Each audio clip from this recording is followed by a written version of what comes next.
2026 பிப்ரவரி 1ஆம் தேதி வரவிருக்கும் தைப்பூசத் திருநாளில் முருகப்பெருமானின் அருளைப் பெற வீட்டிலேயே எளிமையாக விரதம் இருப்பது எப்படி என்று பார்க்கலாம்.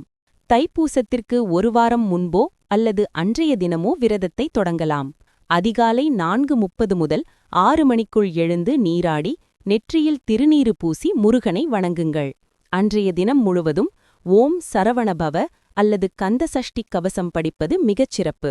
உணவு முறையைப் பொறுத்தவரை அசைவ உணவுகள், பூண்டு, வெங்காயம் மற்றும் மசாலா நிறைந்த உணவுகளை முற்றிலுமாக தவிர்க்க வேண்டும்.